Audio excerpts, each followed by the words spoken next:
मुर्दाबाद आंधी हुकूमत, मुर्दाबाद आंधी हुकूमत, मुर्दाबाद मुर्दाबाद हुकूमत। मुर्दाबाद।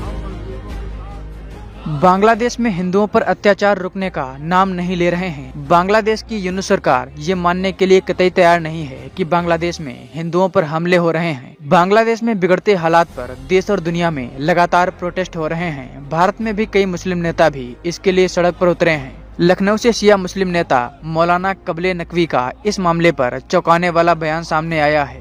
उन्होंने लखनऊ में इसके लिए काफी बड़े लेवल पर प्रोटेस्ट किया है और कहा है कि बांग्लादेश और पाकिस्तान को आतंकी देश घोषित किया जाए। शिया लीडर का यह बयान आप भी सुन सकते हैं। देखिए, हमारे इस्लाम का हुक्म है, हमारे मौला अली का हुक्म है, रसूलुल्लाह का हुक्म है कि जो जालिम हो, अत्याचारी हो, उसके खिलाफ खड़े हो जाओ और जिस पर अत्याचार हो रहा हो उसका साथ दो, चाहे वो नॉन मुस्लिम ही क्यों ना हो।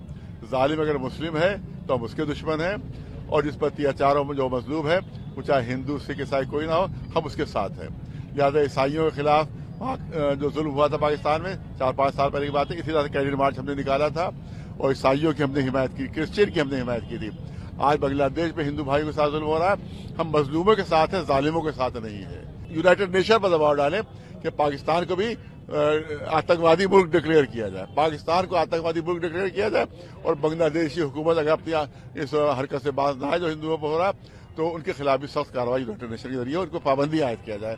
इसी तरह से जो दाइश वहां पर हरकतें कर रही है सीरिया में, उस पर भी यूनाइटेड नेशन के जरिए से पाबंदी हो रही है। सर, भारत को बांग्लादेश का जनक के रूप में जाना जाता है और ताल्लुकात जो दोनों देशों के बीच थे वो बेहतर थे, तो ऐसे में आप क्या अपील करेंगे प्रधानमंत्री मोदी से अमन चैन को लेकर? देखिए, बांग्लादेश जो था जबरदस्त तरक्की उसमें हो रही थी, बहुत आगे बढ़ रहे थे, लेकिन अमेरिका को गवारा नहीं है कि कोई मुल्क तरक्की करे, कोई आगे बढ़े। लिहाजा वहां साजिश करके उन्होंने हसीना साहिबा जो थी उनको हटा के और वहां पर फौजी हुकूमत कायम कर दी है, जिसकी वजह से बांग्लादेश की सारी तरक्की रुक गई है, सारी तिजारत रुक गई, उनकी सारा इकनॉमी जो है जाम हो गई है। तो ये अमेरिका की साजिश के तहत पूरा हुआ है और ये तमाम साजिशों के तहत काम हो रहा है। लिहाजा ये बांग्लादेश में भी जो कुछ भी तूफान हुआ है, ये सिर्फ बांग्लादेश को तबाह करने के लिए, इकोनॉमी के लिए उसको डाउन करने के सब पूरा काम किया गया है।